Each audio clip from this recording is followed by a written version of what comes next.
특별한 것 쫓다가 넘어진 엘리야라는 제목으로 오늘 지난주 이어서 엘리야 19장 말씀 은혜를 나누도록 하겠습니다. 우리는 지난주는 광야까지 쫓아온 하나님께서 로뎀나무 아래에 누워있는 엘리야를 다시 일으키는 장면을 보았습니다.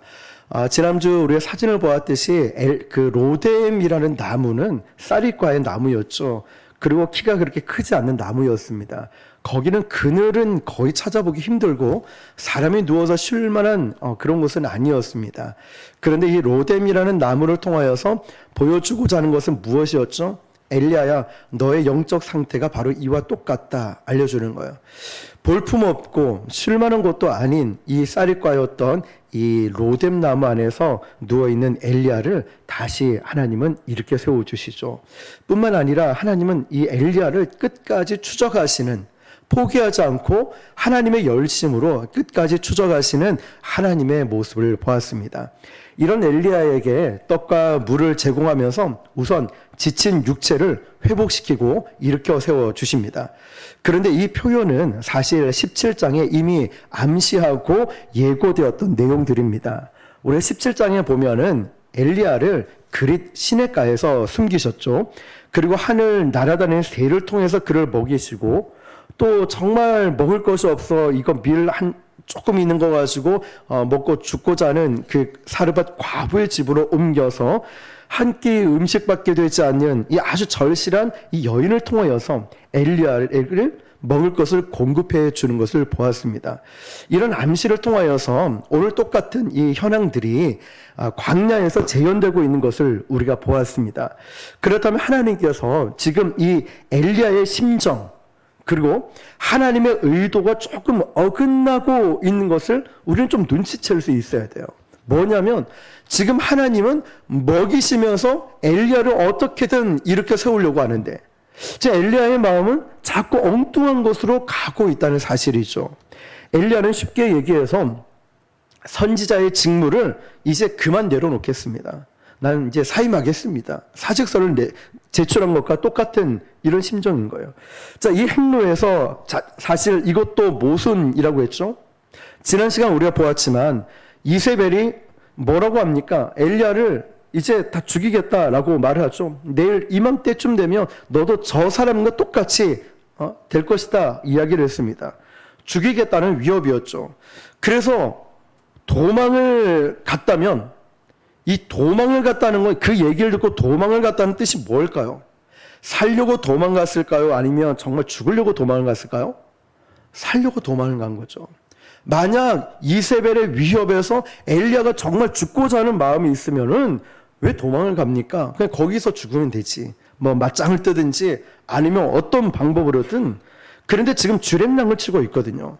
본능적으로 이 위협에 살려고 도망을 가고 있는 장면이라는 거예요. 그런데 정작 그는 로뎀 나무 밑에서 엘리야가 뭐라고 얘기합니까? 하나님께 죽여달라고 얘기하는 거예요. 이게 무슨 일이라는 거죠? 앞뒤가 맞지 않아요. 정말 그렇게 죽기를 원한다면 아까 말씀대로 이세벨의 앞에서 그냥 마지막 그냥 떳떳하게 멋지게 그냥 죽으면 끝나는 모습인데, 지금 죽이겠다는 위협 아래 두려워서 도망을 가다가 로뎀 나무 아래에서는 하나님 앞에서 나 좀 내 생명 거두어 달라고, 죽었으면 좋겠다 말합니다. 자, 아주 모순적인 부분이죠. 그러면 사실 엘리야는 죽을 마음이 있을까요? 없을까요? 없다는 거예요. 진짜 속마음이 뭘까요? 쉽게 표현하면 하나님에 대해서 삐졌다는 거예요. 흥치풍 이런 거 있죠. 하나님께 삐진 거예요. 화가 난 거예요. 그럼 이 항변의 의도가 뭐냐면 굉장히 우리에게 공감되는 게 뭔지 아십니까? 엘리야의 마음이, 저는 말씀을 준비하면서 굉장히 공감이 됐습니다. 어떤 마음이냐? 하나님, 이 정도 승리, 바알과 아세라 신을 섬기는 850대 1로 싸워서 이겨냈죠. 자, 이 정도 승리를 일궈내고 또 이런 열심도 유별했는데, 쉽게 말하면 열심도, 하나님에 대한 열심도 특심이었다는 거예요. 또 그러면 850명 다 죽었고 승리를 거두었고 또 열심이 특심인데, 이 정도면 하나님 조금만 더 밀어주고 도와주시면 정권이 바뀔 수 있잖아요. 조금만 더 도와주면은 이제 백성들의 민심도 돌아왔고 우상을 섬겼던 선지자도 다 처형이 됐는데 조금만 더 도와주면 되는데 지금 이게 뭡니까? 라는 거예요. 그러니까 계속 나타나고 경험되어지는 역사가 내 뜻대로 되지 않는다는 거예요. 내 뜻대로 되지 않으니까 화가 나고 삐치는 거죠. 지금 이게 왜 이렇게 이런 일들이 일어나지? 자, 우리도 그렇죠. 아니, 하나님 이것만 합격하면 되는데, 아니 물질만 딱 건강만 주면 되는데, 이 문제만 해결되면 되는데 왜 안 됩니까? 마치 예전에 제가 말씀드렸죠. 해군에 딱 입대해서 훈련소 들어가서 그때 한 50명 정도 컴퓨터 전산병에 딱 들어갔는데 여기서 딱 2명만 동해로 가고 나머지는 진해에 있는데요. 에이, 설마 제가 뭐 동해로 가겠습니까? 50명 중에 48명 안에는 들겠죠. 설마가 사람 잡는다고. 설마 이랬는데 딱 제 친구하고 저만 둘이서 동해로 떨어진 거예요. 제가 기도를 어떻게 했을까요? 하나님, 저 동해 가면 하나님 안 믿을 거예요. 교회도 안 가고 예배 안 드릴 겁니다. 아주 협박을 으름장을 놓았죠. 근데 보기 좋게 저하고 제 친구만 동해로 떨어지는데 동해가 얼마나 먼지, 삼척까지 가야 되고 거기서 또 배를 또 갈아타야 되고 작은 배 타서 또 큰 배까지 옮겨 타야 되고 또 제가 배멀미 심지어 기차 멀미까지 얼마나 심하게 하는지 몰라요. 그런데 군대 가니까 멀미를 안 하더라고요. 멀미하면 넌 뒤진다 뭐 이런 거 하잖아요. 멀미하면 맞는다 이러니까 멀미를 안 하더라고요. 이런 협박 속에. 자, 어쨌든 그런 마음이었어요. 엘리야가 딱 이런 심정인 거예요. 하나님 조금만 도와주면 이제 다 되는데 왜 이러고 있냐. 자기 뜻과 계획과 생각대로 되지가 않았다는 것이죠. 그러니까 엘리야는 그 의도 자체가 지금 이미 자기도 모르게 너무나 자기중심적으로 너무나 자기도 모르게 이 시대에 정말 중요한 사람이 되어가고 있다는 거죠. 스스로 인식이. 하나님은 온데간데 없이 내 중심으로 모든 것이 흘러가게끔. 우리가 욥기 말씀을 통해서 배우게 됐지만 욥이 자기 의로움을 자꾸 드러내다 보니까 나중에 엘리후가 와서 뭐라고 합니까? 세 친구 다음에 엘리후가 와서 뭐라고 하죠? 너는 너무 네 자신 의롭다는 바람에 하나님보다 높아지려고 했다라고 이야기하잖아요. 마찬가지로 지금 이게 지금 자기 하나님 있어야 될 자리에 이 엘리야가 지금 있다는 거예요. 자, 그런데 사람이 충분히 그럴 수 있다는 거죠. 하나님은 불로도 역사하셨고 3년 반가량에 가물렀던 땅에 물로도 역사하신 하나님이시죠. 그리고 혼자서 850명을 다 처치하도록 만들어 주셨던 하나님이에요. 그러면 이제 마침표를 찍어야 되는 거 아닙니까? 이 심정인 거예요. 잘 생각해 보세요. 엘리야가 기도를 할 때 불로 응답을 하셨죠. 그리고 나중에 비가 내리면서 물로 응답하셨고 850명을 혼자서 다 이기게 만들었다는 거예요. 이제 다 끝난 거예요. 이제 마침표를 딱 찍으면 이제 끝난다는 거죠. 그런데 아합의 지난 시간 말씀처럼 아합이 가고 있는 마차보다 더 빨리 달려서 갔는데 기다리고 있는 소식이 뭐였습니까? 이세벨이라는 실권자를 통하여서 죽음의 위협이 엘리야를 딱 기다리고 있단 말이죠. 이거는 지금 내가 기대한 게 아닌데? 아니 지금 내가 이게 그리고 있는 그림이 아닌데 왜 이런 일이 일어나지? 마음에 낙심이 확 돼버리는 거예요. 한번 이 과정을 우리가 잘 기억하는 겁니다. 갈멜산에서, 왜 갈멜산인지 말씀드렸죠? 이 갈멜산은 지중해 바로 옆에 있는 높은 산이기 때문에 비가 오면 구름 기둥이 제일 먼저 걸리는 게 갈멜산이었어요. 그러면 여기서 850대 1, 우리는 8대 1을 해도 우리 기가 죽을 텐데 전부 깔려있는 사람이 그냥 바알과 아세라 신을 섬기는 우상 숭배자들. 거기서 엘리야가 딱 멋지게 기도를 했는데 불이 떨어진 거예요. 그러고 나서 구름이 손바닥만한 구름이 보이니 비가 내리는 거예요. 850명이 다 처형이 당했다는 거야. 이야, 승승장구 다 끝났다. 내가 계획했던 대로 다 되는 거예요. 우리 집도 사고 차도 사고 애들 문제도 해결되고 건강도 회복되고 이제 다 끝났구나. 이제 마침표만 딱 찍으면 끝나는데 막상 딱 뚜껑을 열어보니까 생각지도 않은 문제가 나를 기다리고 있는데 이것 때문에 마음이 확 낙심이 돼버려요. 엘리야가 기다리고 있던 소식은 니도 저 인간들처럼 저 선지자처럼 다 죽겠다. 얼마나 낙심이 되겠습니까?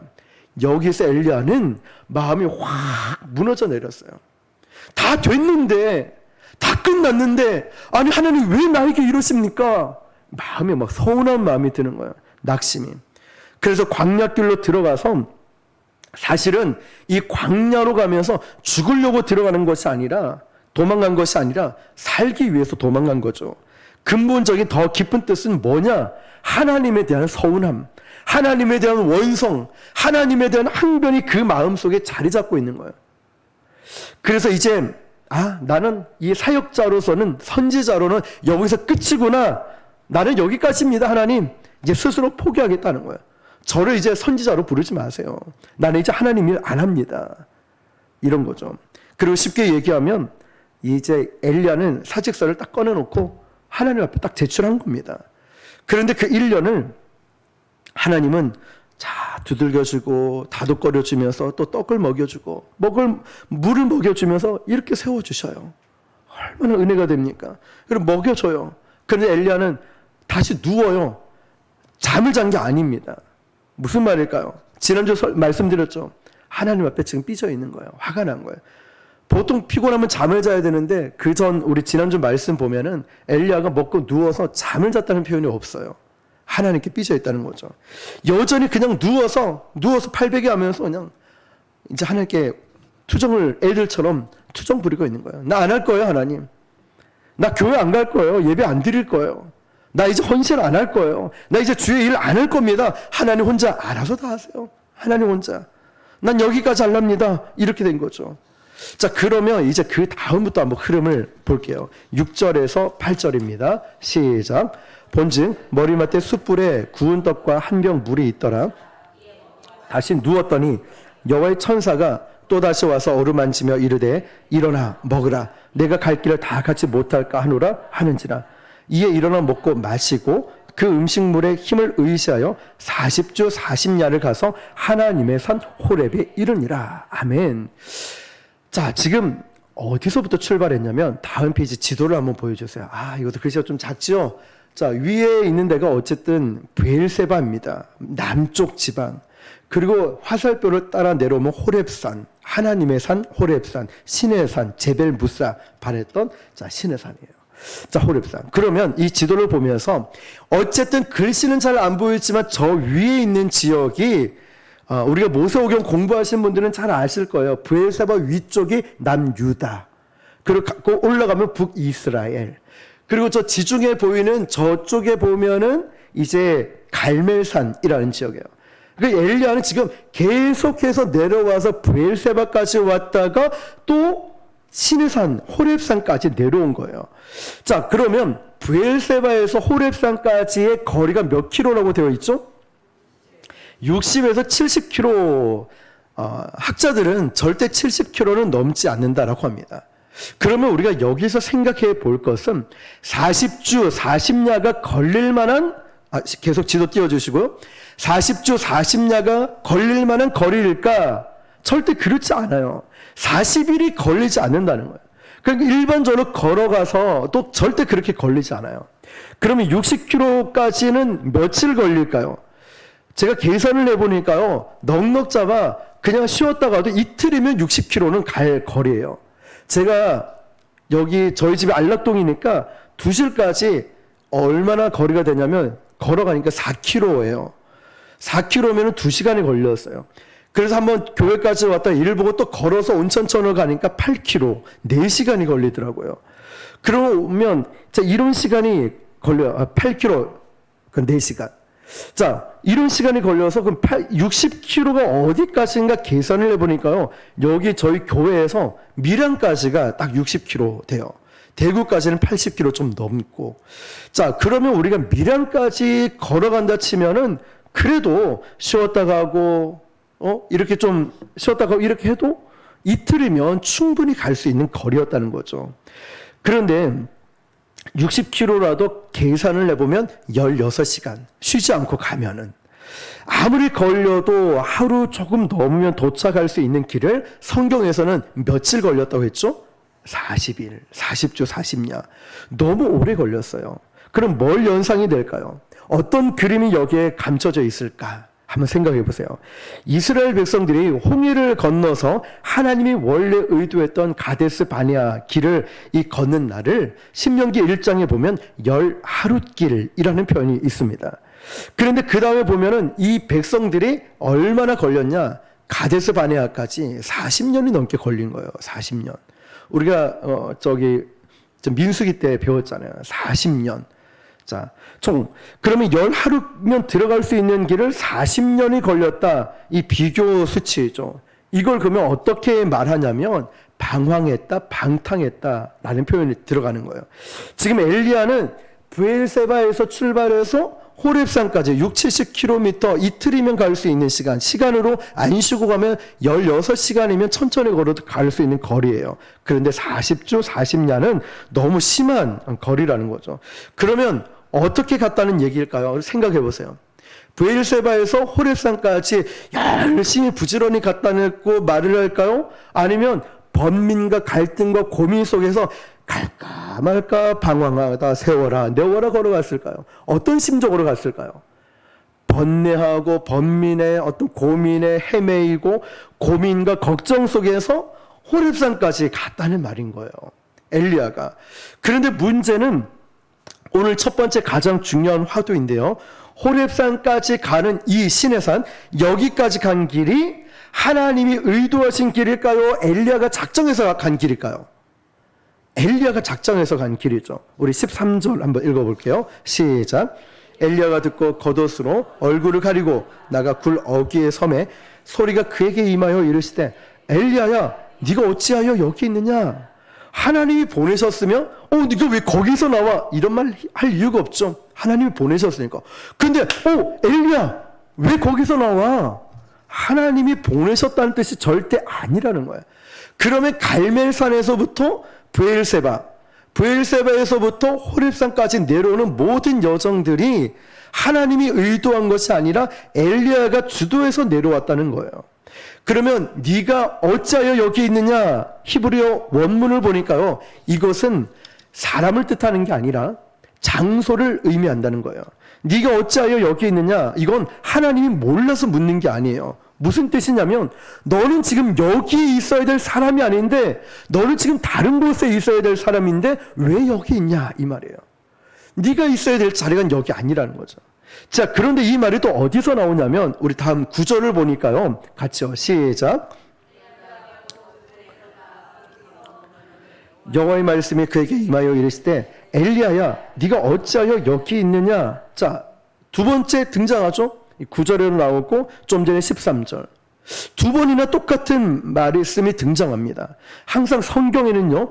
두 번 반복될 때는 두 가지 의미가 있습니다. 확증과 강조라는 게 있어요. 시내산 떨기나무에 호렙산 떨기나무에서 모세를 부를 때도 모세야 모세야. 두 번씩 부른다는 것은 강조, 확증을 의미한다는 거예요. 하나님이 여기서 지금 뭘 의미하냐면 지금 네가 있는 이곳이 너가 있어야 될 자리가 아니라는 거예요, 지금. 그러면 첫 번째 화두가 자연스럽게 우리가 정리가 되는데 이 길은 엘리야가 의도한 길일까요? 하나님께서 이끄신 길일까요? 엘리야가 의도한 길이었다는 거예요. 엘리야는 사실상 죽으려 그런 것이 아니라 숨으려고 했어요. 하나님이 그 숨으려고 하는 그 자리까지 하나님이 추적해서 끝까지 따라오셨다는 거예요. 포기하지 않는 하나님의 사랑을 발견하게 됩니다. 마치 욥기에 나타난 표현처럼 내가 음부의 자리를 펼치라도 하나님의 집요한 추적을 우리는 여기서 만날 수 있어요. 우리가 어디로 가든지 하나님이 함께하고 계시고 나를 포기하지 않는 하나님의 사랑. 내가 아무리 못났어도 내가 아무리 불순종하고 죄 가운데 있어도 저와 여러분을 절대로 포기하지 않는 하나님의 사랑 말입니다. 가끔 하나님의 종이 된 목사님들의 이런 얘기들을 들어보면은 신학교 갔을 때 저는 거의 나이가 좀 많이 어린 편이었어요. 목사 안수도 조금 비교적 빨리 받은 편이었고요. 가면은 사업이 부도나서 뭐 병에 걸려서 뭐 힘들게 이렇게 오신 분들이 계셔요. 그런데 제가 한 2, 3년 전에 참 특이한 경험을 했는데요. 저는 대학교를 졸업하고 교수님과 2년 동안 사업을 했었습니다. 그때, 그 당시는 벤처라고 했죠. 벤처를 창업을 해서 IT 쪽으로 막 책도 쓰기도 하고 홈페이지도 만들기도 하고 네트워크 공사도 하고 또 기술 개발 이런 것도 하곤 했었습니다. 그런데 그때 거래처 중에 한 건설업체 사장님이 계셨어요. 그때 저는 과장으로 불렀어요. 이 과장 이렇게. 이 과장. 근데 뭐 벤처에서 저보고 묻더라고요. 네 부장할래? 과장할래? 주임할래? 상관없어요. 대리해도 되고 뭐 부장해도 되고 사장만 아니면 됐었습니다. 부르기가 그래도 나이대가 과장이 좀 나을 것 같다 해서 과장해서 명함도 팠었어요. 그런데 거래처 사장님이 계셨어요. 그분은 이제 성은 원 씨였어요. 그런데 그분이 늘 이 과장 이렇게 불렀던 분이 제가 목사 안수 받고 나서 우연히 어떤 교회에서 만났는데 이분이 신학교를 이제 졸업하고 전도사님이 된 거예요. 그러니까 목사잖아요, 저는. 전도사님이잖아요. 그러니까 아주 하늘 쳐다보듯이 이제는 목사님 분명히 얼마 전까지 사장님이셨던 분이 저에게 목사님 좀 어색한데요. 막 그래. 목사님을 목사님이라고 하지 제가 뭐라 합니까? 이러면서 인품이 너무 존경스럽더라고요. 그 전까지만 해도 밑에 직원 같은 사람을 목사님이라고, 자기는 전도사니까. 근데 얼마 전에 목사 안수를 또 받고 교회도 개척하셨어요. 그런데 참 이런 경우들이 있어요. 그분도 알고 봤더니 사업이 다 말아먹고 부도나고 하나님 부르심 따라 왔다고 하는 거죠. 자, 여러분. 이처럼 이런 분들도 가끔 이런 경우들이 있습니다. 그런데 여러분, 하나님께서 이렇게 한번 추적하기로 작정하시면 이 아주 포기하지 않고 끝까지 추적을 하시는 분이라는 거죠. 우리는 여기서 구약의 또 다른 인물과 우리가 마주할 필요가 있어요. 어떤 인물이냐면 지금 엘리야가 도착한 곳이 어디냐면 동굴이라는 거죠. 여기서 우리가 출애굽기로 넘어가서 말씀을 제가 읽어드릴게요. 출애굽기 33장 12절 13절 보니까요. 네, 떴으니까 같이 읽어볼게요. 시작. 모세가 여호와께 아뢰되 보시옵소서 주께서 내게 이 백성을 인도하여 올라가라 하시면서 나와 함께 보낼 자를 내게 지시하지 아니하시나이다. 주께서 전에 말씀하시기를 나는 이름으로도 너를 알고 너도 내 앞에 은총을 입었다 하셨사온즉 내가 참으로 주의 목전에 은총을 입었사오면 원하건대 주의 길을 내게 보이사 내게 주를 알리시고 나로 주의 목전에 은총을 입게 하시며 이 족속을 주의 백성으로 여기소서. 아멘. 자, 이 장면이 어떤 장면이냐면 이스라엘 백성들이 우상 숭배와 여러 가지 불순종으로 모세의 마음이 지금 막 너무 쓰라린 상처로 조금 표현은 그렇지만 걸레 조각처럼 막 쓰라린 이런 상태인 거예요. 하나님의 백성이 우상 숭배에 빠져 있고 불순종으로 가득했으니까요. 이제는 모세도 사명이고 소명이고 이 백성들이 다 싫은 거예요. 너무나 이 막 짜증도 나고 화가 난 거죠. 자, 모세의 마음을 여러분 기억하셔야 됩니다. 그리고 이어지는 말씀 제가 읽어드릴게요. 출애굽기 33장 14에서 17절 보면 여호와께서 이르시되 내가 친히 가리라 내가 너를 쉬게 하리라. 모세가 여호와께 아뢰되 주께서 친히 가지 아니하시려거든 우리를 이곳에서 올려 보내지 마옵소서. 나와 주의 백성이 주의 목전에 은총 입은 줄을 무엇으로 알리이까? 주께서 우리와 함께 하심으로 나와 주의 백성을 천한 만민 중에 구별하심이 아니니까. 여호와께서 모세에게 이르시되 내가 말하는 이 일도 내가 하리니 너는 내 목전에 은총을 입었고 내가 이름으로도 너를 알미니라. 아멘. 자, 이게 무슨 말이냐면요, 하나님이 이렇게 계속 너와 함께 하겠다 말씀하시는데 모세는 뭐라고 하냐면 하나님 왜 나와 동행하지 않습니까? 무슨 말이야? 난 지금 너와 같이 있어. 걱정하지 말고 같이 가자. 아니 하나님 지금 어디 계십니까? 같이 가고 있습니까? 나 지금 너와 함께 있다니까? 모세와 하나님과의 이 대화가 좀 어긋나 있는 거죠. 다시 말하면 하나님이 계속해서 동행하는 방식과 모세의 기대와 어긋나 있다는 표현입니다. 급기야는 모세가 웃기는 이야기를 하나 합니다. 18절을 보니까요. 우리 읽어볼게요. 자, 18절 시작. 모세가 이르되 원하건대 주의 영광을 내게 보이소서. 영광을 보여달라 합니다. 지금 모세가 하나님 함께하고 가겠다라고 하는데, 지금 보이지 않고 느껴지지 않으니까 주의 영광을 내게 보여주소서라고 합니다. 이건 뭐냐면, 이런 뜻이에요. 하나님 정 그렇다면 하나님 얼굴 한번 보여주세요. 이런 뜻이죠. 뉘앙스가 이런 거예요. 우리도 신앙생활 하다 보면은 우리 너무 답답하고 힘들 때가 있죠. 하나님 살아계시면 한번 똑바로 한번 보여달라고, 정말 하나님 살아계시면 나에게 기적을 베풀어 달라고, 이런 고백을 할 때가 있습니다. 뚜렷하게 알아들을 음성으로 나에게 좀 들려주십시오. 확실하게 알려주십시오. 이럴 때가 있다는 거죠. 그 말을 여기서는 뭐라고 하냐면, 모세가 하도 답답하니까 백성들은 말도 안 듣죠. 또 뭐 고기 내라, 물 달라, 이렇게 너무 화가 나니까 심지어는 이런 거예요. 내가 너희를 낳았느냐? 지금 왜 나한테 이렇게 그러느냐? 이런 말이죠. 내가 무슨 영화를 누리려고 지금 이렇게 하냐? 하나님 동행하시면은 좀 보여달라, 이런 말을 하는 거죠. 하나님 함께 하시면 제가 가고, 그렇지 않으면 저도 안 가겠습니다. 그런데 하나님 뭐라고 말씀하시냐면, 나 너 함께하고 있다고. 자, 이게 동행하는 거예요. 이러면서 따지고 있는 거예요. 그러니까 모세에게 너 화내지 말고 그냥 가자. 너의 방식과 나의 방식이 조금 다른 것 같은데, 모세가 이런 거죠. 인간적인 모세가 뭐라고 하냐면, 아까 말씀처럼 영광을 좀 보여달라고. 이건 어마어마한 얘기를 하고 있는 거예요. 그러니까 이 말은 쉽게 말해서 모세가 하나님 얼굴 좀 봅시다. 얼굴 좀 보여주세요. 이렇게 얘기하는 거죠. 아까 말씀드린 대로 우리도 울부짖고 기도 응답이 없고 답답할 때는, 고난이 겹겹이 쌓일 때는, 사방에 원수의 세력들이 막 일어나고 있을 때는 이런 마음이 안 일어나겠습니까? 저도 그래요. 답답하고 뭐 기도 응답이 더딘 것 같고 이럴 때마다 하나님 살아계시면 얼굴을 좀 한번 보여달라고, 하나님 한번 좀 경험하게 해달라고. 이 모세의 말이 너무 공감이 되는 거예요. 이때 하나님의 대답이 어떨까요? 19절 20절입니다. 시작. 여호와께서 이르시되 내가 내 모든 선한 것을 내 앞으로 지나가게 하고 여호와의 이름을 내 앞에 선포하리라. 나는 은혜 베풀 자에게 은혜를 베풀고 긍휼을 여길 자에게 긍휼을 베푸느니라. 또 이르시되 내가 내 얼굴을 보지 못하리니 나를 보고 살 자가 없음이니라. 아멘.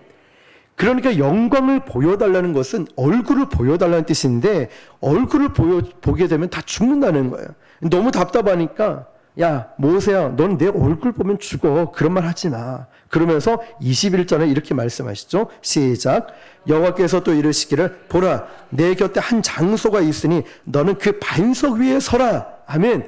자 이제 우리가 열왕기상 말씀과 점점점 가까워져가는 내용이 나오는데, 뭐냐면 반석이라는 건 뭐냐면 갈라진 이 반석 틈을 이야기하고 있어요.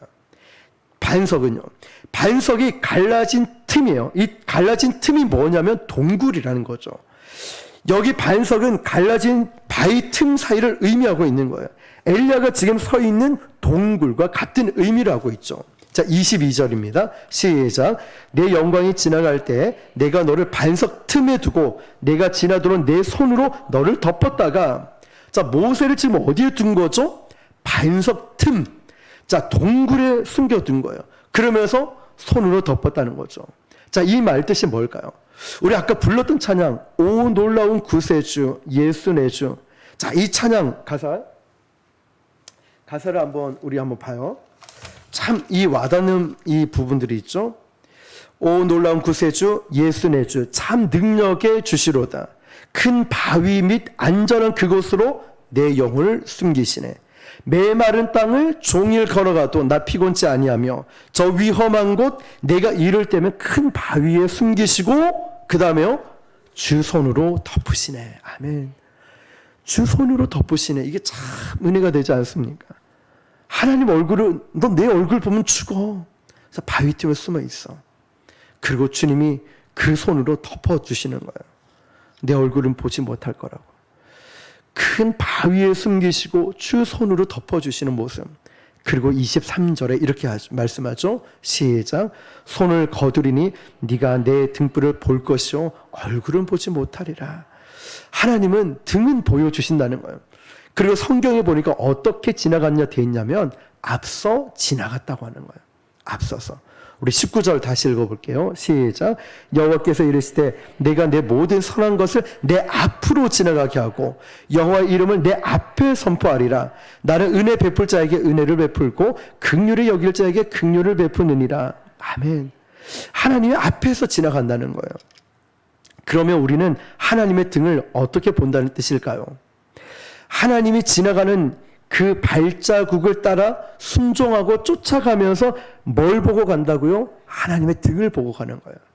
우리가 주님이 가신 그 십자가의 길도 우리 주님의 등을 보고 그 길을 따라가듯이 우리가 가야 할 길도 하나님보다 앞서 걸어가는 것이 아니라 주님의 등, 주님의 십자가의 그 길을 따라간다는 거예요. 그런데 다른 분의 등이 아니라 바로 하나님이시잖아요. 하나님이 가신 그 길 말이에요. 그 등을 본 자는 무엇을 본 것과 같다라고 되어 있냐면 하나님의 얼굴, 하나님의 영광을 본 것과 같다는 거예요. 그런데 여기 보니까 아주 중요한 이야기가 있는 말씀이 나오는데요. 아까 읽었던 19절 보니까 여호와께서 이르시되 내가 모든 선한 것을 내 앞으로 지나가게 하며. 자, 바로 엘리야가 빠져있던 함정이 바로 여기에 답이 있습니다.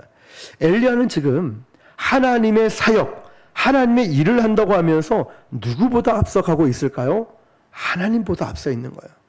하나님께서 불을 주시고 하나님께서 물을 주시고 하나님께서 850명의 아세라 바알과 아세라 우상을 섬기는 자를 다 처형시켰는데 하나님께서 하신 일을 마치 자기가 한 것인 마냥 착각을 하고 있다는 거예요.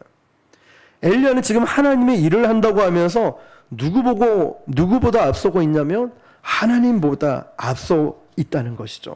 오히려 반대로 하나님의 엘리야의 등을 보고 가는 이런 격이 된 것입니다. 그러면 지금 호렙이라는 이 산 동굴에 있는데요. 다시 본문으로 돌아와 보면 그 굴에서 이 대화를 한번 볼게요. 우리 10절 말씀입니다. 시작. 그가 대답하되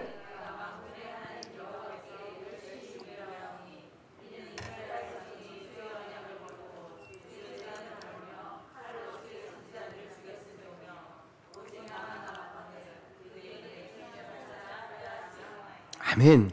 여기서 만군이라는 것은 짜바라고 해서 엘로힘 이게 합쳐진 거예요. 뭐냐면 전능자, 전쟁에 능한 자를 만군이라 쓴 거예요. 그가 대답하되 내가 만군의 하나님은 전쟁에 능한 자, 전능한 자를 말한다는 거죠. 모든 싸움과 전쟁에 능하신 이런 뜻입니다. 그런데 이 표현을 엘리야가 의도적으로 쓰고 있습니다. 그냥 여호와 하나님 이러지 않고 만군의 하나님 여호와께 열심히 유별하다고. 나는 그냥 열심히, 이 열심은 칸나라는 뜻인데요. 뭐냐면 질투라는 뜻이에요. 그러니까 질투하기까지 열심을 갖고 주의 일을 했다는 거죠. 누가요? 엘리야가. 근데 하나님 편에 서서, 그런데 보니까 뭐라고 됐냐면 열심히 유별하오니 이는 이스라엘 자손이 주의 언약을 버리고 주의 제단을 헐며 칼로 주의 선지자들을 죽였으며 오직 나만 남았거늘 그들이 내 생명을 찾아 빼앗으려 하나이다.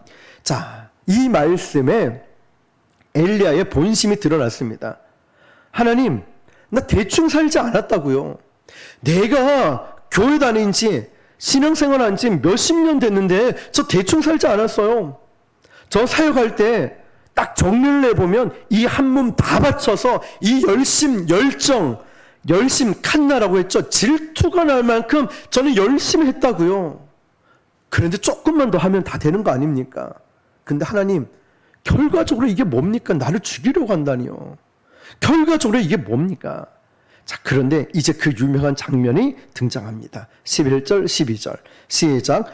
여호와께서 이르시되 너는 나가서 여호와의 산에 서라 하시더니 여호와께서 지나가시는데 여호와 앞에 크고 강한 바람이 산을 가르고 바위를 부수나 바람 가운데에 여호와께서 계시지 아니하며 바람 후에 지진이 있으나 지진 가운데도 여호와께서 계시지 아니하며 또 지진 후에 불이 있으나 불 가운데에도 여호와께서 계시지 아니하더니 불 후에 세미한 소리가 있는지라. 아멘. 아주 중요한 장면인데요. 처음에는 뭐가 있었냐면 크고 강한 바람이 있었어요. 산을 가르고 하나님이 지나가십니다. 그런데 하나님이 여기 계시지 않아요. 자, 그 다음에 지진이 일어났습니다. 지진 가운데도 여호와께서 계시지 않아요. 불 가운데도 여호와께서 계시지 않아요. 이렇게 기록되어 있죠. 세 가지 현상에 하나님이 계시지 않았다라고 표현을 하고 있어요. 그런데 우리는 여기에서 한 가지 간과해서 안 되는 게 뭐냐면 불, 지진, 크고 강한 바람, 이거는 구약의 전형적인 하나님의 임재의 현상이라는 거예요. 불, 지진, 크고 강한 바람, 하나님의 전형적인 임재를 상징하고 있어요. 하나님께서 갈멜산의 위대한 전투는 누가 역사하신 거죠? 하나님께서. 내 인생의 크고 작은 일을 누가 주도하고 계시죠? 하나님께서. 크고 강한 바위를 부수는 바람처럼, 불처럼, 지진처럼 분명히 그 가운데 누가 역사하셨죠? 하나님이 역사하셨어요. 근데 여기 하나님이 계십니까? 안 계셨어요? 근데 하나님이 여기 계셨는데 어떻게 표현하고 있냐? 하나님이 지나가셨다는 거예요. 그리고 마지막에 어디에 하나님이 나타나셨냐면 아까 마지막 절에 이렇게 나와있죠. 불 후에 세미한 소리가 있는지라. 불 후에 세미한 소리가 있는지라. 여러분, 이 세미한 소리라는 것은요, 여러 가지로 해석될 수 있지만 정확하게 이 뜻이에요. 가느다란 속삭임 같은 소리. 가느다란 속삭임 같은 소리라는 뜻입니다. 여러분, 이전에 몇 개월 전에 전라도에 신학교 다니는 그 전도사님 한 분하고 그 친구라는 사람하고 저희 교회에 방문을 했었습니다. 그런데 목소리가 아주 특이했어요. 네네네 목사님, 아이고 빨리 할게요. 막 이런 막 특이한 목소리예요. 전화도 계속 자주 와요. 그런데 가끔 머리가 좀 아픕니다. 왜냐하면 목소리가 너무 가늘어가지고 흥분하면 이것보다 더 가늘어져요. 그래서 집중을 해야 이 전도사님의 얘기를 들을 수가 있어요. 그래서 잘 못 알아들 때는 그냥 카톡으로 보내달라고 해요. 그러면 이해가 좀 되는 거죠. 그런데 여러분, 지금 이 말씀은 불 후에 세미한 소리가 있는지라, 이게 어떤 뜻이냐면 일반 사람들의 아주 가냘픈 소리보다 훨씬 더 가느다란 속삭임 같은 소리.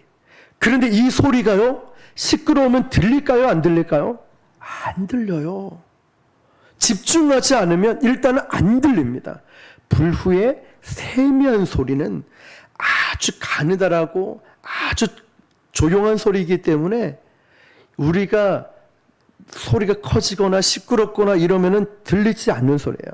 어떻게 되냐? 내가 먼저 가만히 귀를 기울여야, 그래야 그 소리가 들린다는 거예요. 불 후에 세미한 소리가 있는지라. 이것은 내가 집중해서 이 세미한 소리를 먼저 들어야 된다는 거죠. 그리고 여기에 또 하나 중요한 게 의미가 뭐냐면 하나님의 이 액션, 하나님의 움직임의 특징을 이야기합니다. 분명히 불, 지진, 바람 같은 역사, 이거는 누구의 역사냐면 바로 하나님의 역사라는 거예요. 이런 것을 보면서 하나님의 역사하심, 하나님의 임재하심을, 우리가 하나님의 함께하심을 볼 수 있어야 되는 거죠. 그런데 지금은 하나님이 그렇게 역사하지 않고 있어요. 어디에 계셨다라고 하죠? 불 후에 세미한 소리가 있는지라.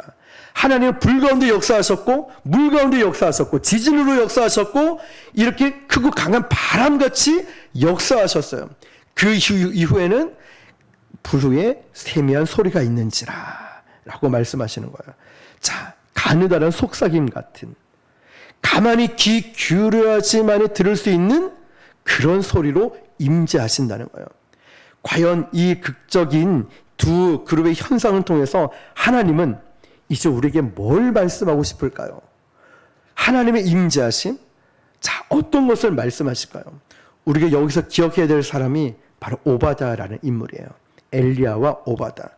엘리야와 오바다 사이에 역사하시는 하나님의 패턴, 하나님의 그 역사를 생각해 보면 엘리야는 하나님이 숨기셨었죠. 그리고 나중에 역사의 전면에 드러내셔요. 바람처럼 불처럼 강력하게 역사하셔요. 그런데 오바다는 궁궐에서 왕의 측근으로 숨죽여가며 있다가 거기에서 끊임없이 선지자들을 먹여가고 입혀가며 재정되고 숨겨가면서 하나님이 쓰셔요. 쓰시는 패턴과 쓰시는 양식들이 달랐다는 거죠. 그런데 어느 쪽이 더 훌륭한 역사라고 비교할 수 있을까요? 아니에요. 하나님은 엘리야는 엘리야대로, 오바다는 오바다대로 쓰시는 거예요. 오늘 우리는 이 말씀의 본문에서 하나님이 엘리야에게 하고 싶은 이야기가 선명하게 드러나는 것을 만날 수 있어야 됩니다. 엘리야에게 내가 어떤 때는 너를 통해서 역사 속에 불처럼, 바람처럼, 지진처럼 일할 수 있다. 그러나 언제나 나는 너를 통해 역사할 때 물과 같이, 바람과 같이, 지진과 같이 이런 특별한 거 가지고만, 기적 같은 거 가지고만 일하는 것은 아니야. 우리는 늘 기도할 때 그래요. 하나님, 기적을 좀, 물질을 좀, 재정적으로, 하나님 좀 내 건강, 우리 자녀들, 우리 부모, 기적 같은 막 역사가 일어나게, 이거 아니면 응답이 아닌 거예요, 우리는. 이런 놀라운 기적이 아니면 뭐, 감기 고침받는 건 기적도 아니에요. 하나님이 일하시면 아니, 이런 거 말고요. 특별함을 바라요, 특별함을. 근데 하나님은 그러시는 거예요. 나는 그런 특별함만 가지고 일하는 게 아니라는 걸 알려주시는 거예요. 물론 그것도 나의 역사지만, 하나님의 역사지만 나는 언제나 일상 속에서 너를 위해 준비하고 너의 후계자를 준비하고 있고 너를 조력할 일꾼들, 이방의 왕들을 세워야 될 이걸 너를 위해서 준비하고 있다고. 하나님은 언제나 우리 특별함만이 아니라 너와 동력할 사람, 앞으로 너 후계자, 나중에 엘리사가 등장하죠. 나중에 이 나라 세워질 왕들까지도 다 세울 거를 바라보고 있다는 거예요. 그래서 여러분 이 다음 구절에 보면 하나님이 뭘 준비하고 있는가를 나와요. 15절입니다. 시작. 여호와께서 그에게 이르시되 너는 내 길을 돌이켜 광야를 통하여 다메섹에 가서 이르겠던 하사엘에게 기름을 부어 아람의 왕이 되게 하고. 아멘. 이 왕은 이스라엘 왕이 아닙니다. 그런데 하나님께서는 그렇게 투정하고 있는 엘리야에게 새로운 사명을 주시는데 그 사명이 뭐냐면 전부 다 어떻게 이루어지냐면 일반적인 역사를 통해서 여전히 하나님이 통치하시고 간섭하시는 걸 보여준다는 거예요. 엘리야 850대 1로 싸웠던 그 기적, 불이 떨어졌다고, 비가 내렸다고, 지진이 일어났다고 그것만 나의 역사인 줄 아느냐? 아니라고. 일반적인 상황 속에서도 너와 함께하고 너를 도와주고 이제 네가 해야 될 일들을 내가 알려준다는 거야. 우리 생각 바뀌어야 되겠죠. 너무 기적만 하나님의 역사라고 생각하지만 생각해보면 내가 살아 숨쉬는 모든 것이 하나님의 은혜 아닙니까? 내가 쓰임받는 모든 것. 여러분 한번 아파보셨죠? 아파보면 건강이 얼마나 소중한지, 물질의 어려움을 겪어보면 정말 10원짜리 하나도 얼마나 소중한지 모든 것 알아보잖아요. 하나님이 지금 이렇게 말씀하시는 거예요. 일반적인 역사를 통해서도 나는 여전히 일하고 있다, 간섭하고 있다는 걸 보여주는 거예요. 자, 그러면서 아람 왕에게 네가 기름을 부어라. 그리고 또 누구를 준비하냐면 예후를 준비합니다. 16절 시작. 너는 또 님시의 아들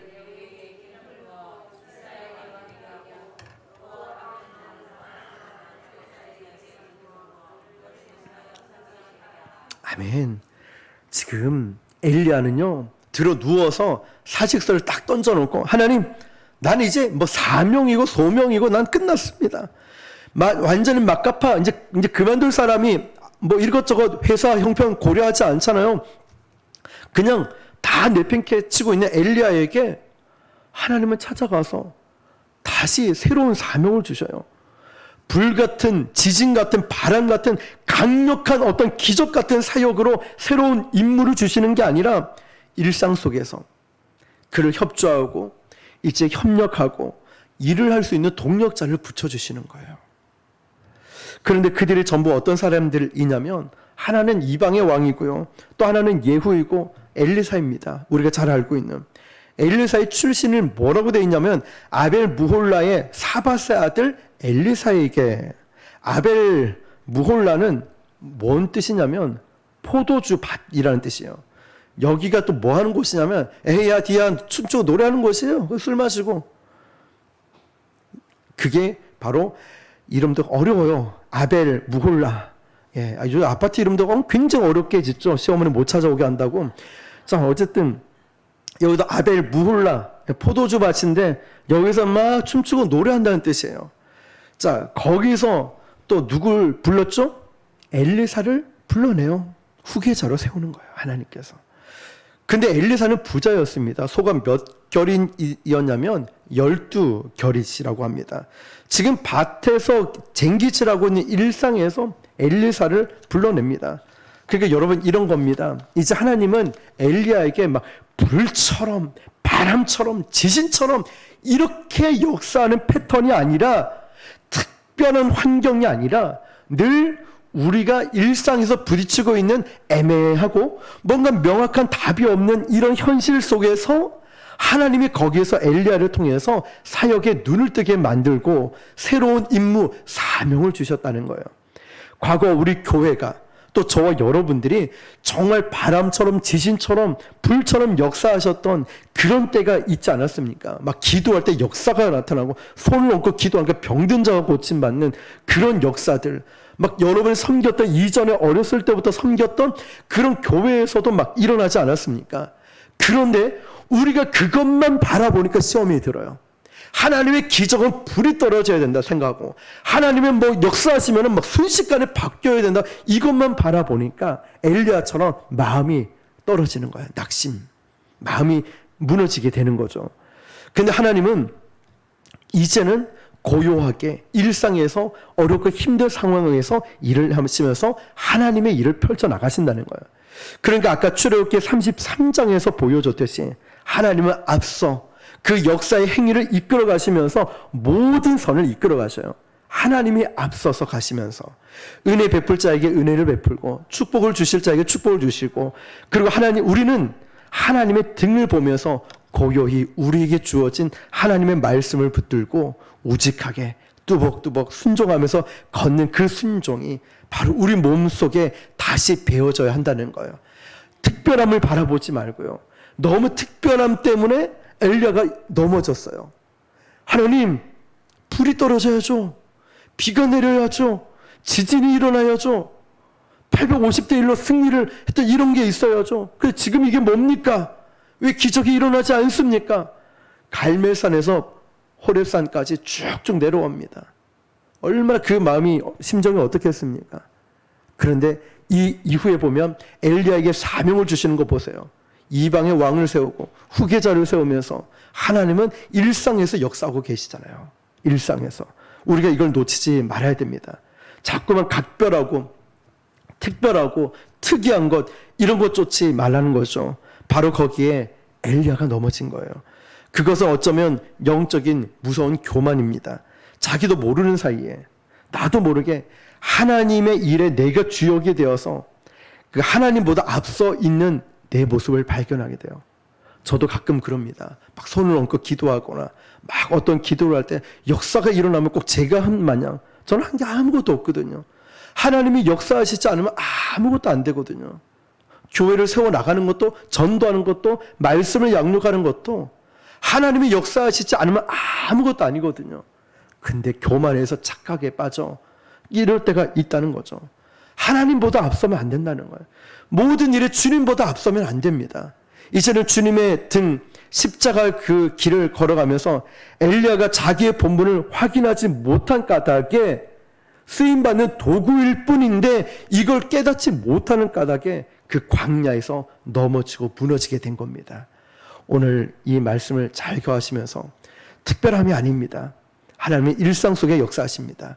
일상 속에 사명을 주시면서 다시금 엘리야를 통해서 하나님은 계속해서 일하고 계십니다. 오늘 저와 여러분들이 하나님, 저도 특별함이 있으면 좋지만 일상 속에 역사하시는 하나님을 기대하겠습니다. 하나님, 이 시간 제가 다시 한번 그 성령의 불의 역사가 내 심령부터 일어나게 해주십시오.